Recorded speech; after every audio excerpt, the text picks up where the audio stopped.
Record of Fugitives, October 1855, from the papers of Sidney Howard Gay. Read by Frank Blissett. October 2. Rebecca Gill and Emmeline Brown left their mistress, Mrs. Hewitt, who brought them from Louisville. Paid for their baggage, $1.37. October 3. Sam Turner and Wesley Jones left Chestertown, Maryland 3 weeks ago on Saturday with 7 others, among whom were 2 women, and made their way by night to Wilmington, Delaware, where they found friends. Were forwarded from place to place through Pennsylvania and sent at last to this office by Mahlon B. Linton of Newtown. Forwarded them to Syracuse. $7.65. October 8. Jacob Crippen, Peter Matthews, now called Samuel Sharrow, from Accomack, Virginia, walked to Chesterton. He left because he was compelled to, he says, by hard treatment, and because he thought he had better work for himself for wages than for another man for nothing. He left home 'neath the full of the moon, and traveled by night. For near 2 years he has had the purpose in mind, and has been studying to effect it. At a camp meeting recently he earned a few dollars, and having bought some flour that he made into cakes to support him on his journey, he got on comfortably till he came near Newcastle. There he met on the road with a man to whom 3 years ago he was hired. The recognition was mutual. The gig passed, and presently the horse's pace was slackened.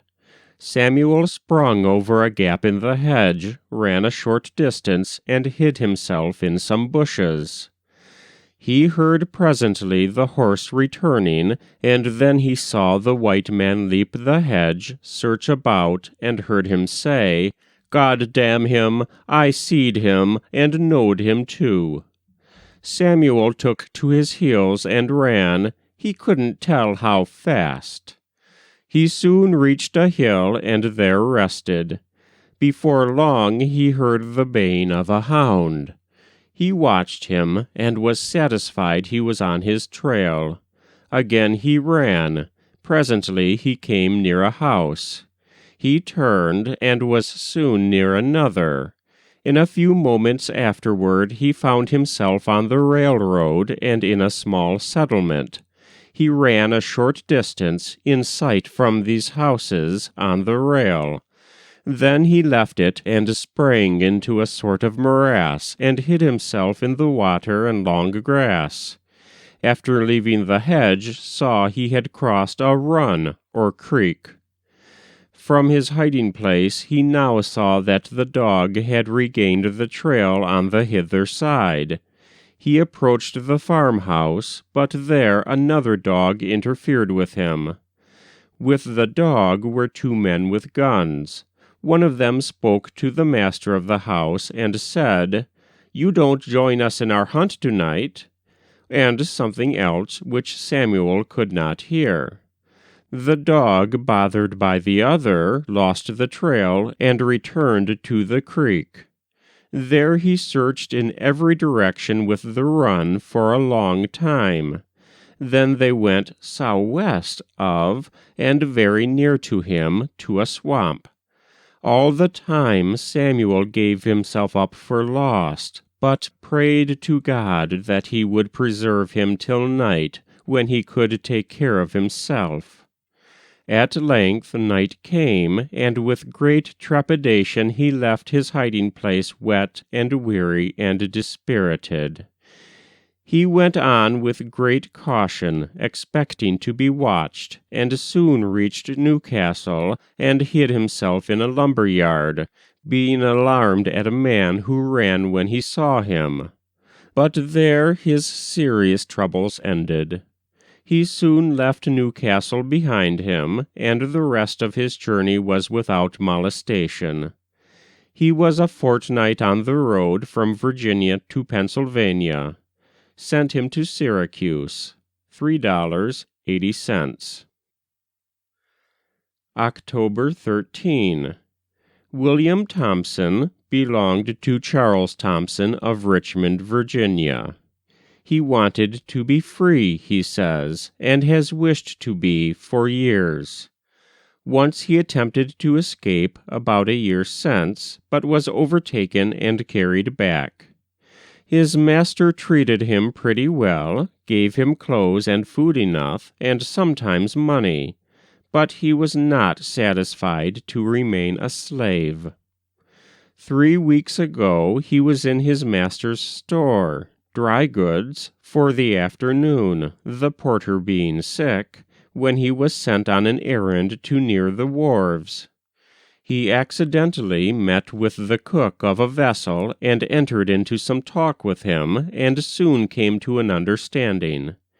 He had about him $5, for which the cook agreed to conceal him, the captain of the vessel consenting, but on condition that his name was not to be used. They sailed that night, and William lay concealed a day and a half, till the pilot left.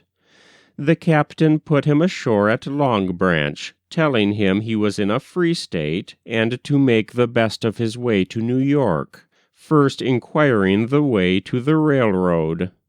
He traveled all night and part of the next day before stopping. He rested at last at a gentleman's house, whom he told he was a fugitive. This man aided him with money and fed him, and would have lodged him in his house, but William felt safer in the barn. On Friday he reached New York and inquired for a colored minister, and was directed to the 6th Street Church. He found the church after some difficulty. The person in charge took him in, and went for Mahonen. Forwarded him to Syracuse, $4.43. October 26th. Franklin Wilson of Smyrna, belonging to Dr. Daniels, ran away on Thursday last, and walked to Wilmington. Sent thence to Philadelphia, thence here by William Still.